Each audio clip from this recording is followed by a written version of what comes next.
Kabarnya titik adalah inti arsitektur.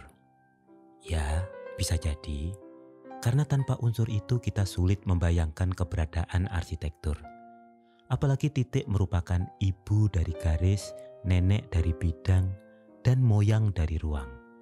Semua berhutang mula darinya. Dia puncak dari silsilah. Tapi garis juga punya perannya. Dengannya orientasi menjadi lebih terarah, dengannya maksud akan bertemu makna, dengannya batas akan menjadi nyata. Konfigurasi garis membuat Barcelona jaya, menciptakan gol dan memenangkan laga. Garis pergerakan pemain dan kemana bola mengarah menjadi pembeda.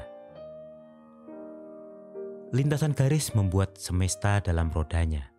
Matahari dalam garis edarnya, rembulan dalam garis putarnya, gerak bumi dan benda lainnya. Ketika kalian duduk berseberangan di ujung-ujung meja makan, garis akan meneriakkan konfrontasi. Ketika sepasang kekasih jalan berdua di tengah padang, garis akan meneriakkan serasi, menggambarkan kesamaan garis tujuan dua si joli. Tapi sebentar, bidang juga tidak kalah pentingnya. Wujud menjadi hadir karena kontribusinya, bentuk dapat dijilati cahaya karena keberadaannya. Dengannya bermacam niat menemukan ejawantahnya, dengannya beragam pola menemukan estetikanya, dengannya geometri menjadi bahasa. Tapi mana ada titik kita temukan di dunia? Di mana alamat garis berada? Kapan bidang hadir sendirian menjelma? Bukankah konfigurasi yang membuat mereka mengada? Bukankah pertalian yang membuat mereka mengemuka? Melanjutkan dharma menjadi kehadiran yang tertangkap indera. Dan di sana ruang tercipta. Oh, berarti ini inti arsitektur, ruang. Di sini kesan menjelma dalam suasana. Di sini lega menjelma dan dapat dirasa. Aktivitas dapat terwadahi, kebutuhan dapat tercukupi, keinginan dapat terpenuhi. Dinding, lantai, dan atap adalah bagian, tapi ruang adalah tujuan. Titik ditorehkan, garis dipanjangkan, bidang dihamparkan, tetap ruang yang ingin dihasilkan.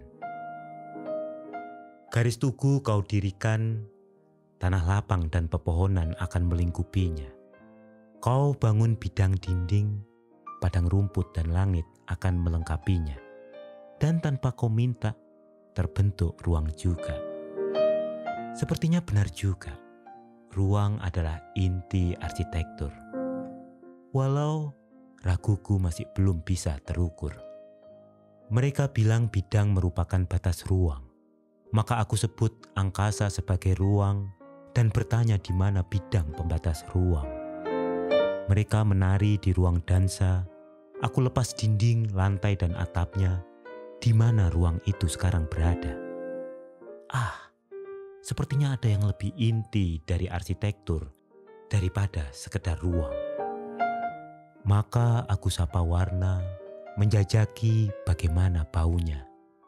Aku kunjungi suara, rasa, suasana, dan tekstur juga. Hei, mereka punya peran juga ternyata. Tapi semua tiada arti bila tanpa kehadiran cahaya.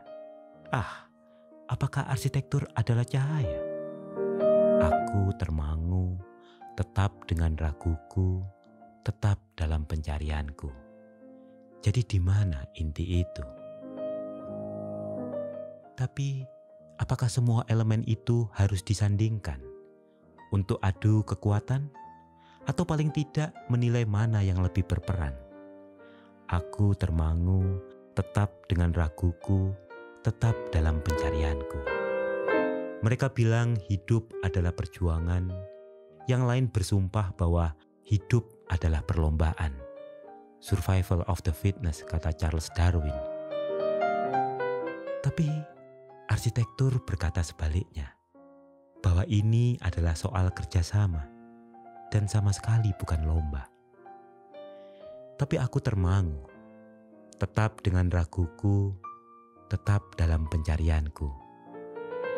Ruang memang penting, tapi apa guna bila tidak dinikmati pengguna? Suasana dan segala rasa memang penting, tapi siapa yang menikmatinya? Cahaya memang penting, tapi apa guna bila tidak tertangkap mata? Berarti manusia inti arsitektur ternyata. Tanpanya semua menjadi tidak berarti apa-apa. Tanpanya ruang menjadi hampa. Tanpanya warna tidak terindra. Tapi aku termangu, tetap dengan raguku, tetap dalam pencarianku, ketika kemudian angin menyapu wajahku, menurunkan ego manusiaku. Udara sedang menunjukkan eksistensinya, ingin diperhitungkan juga.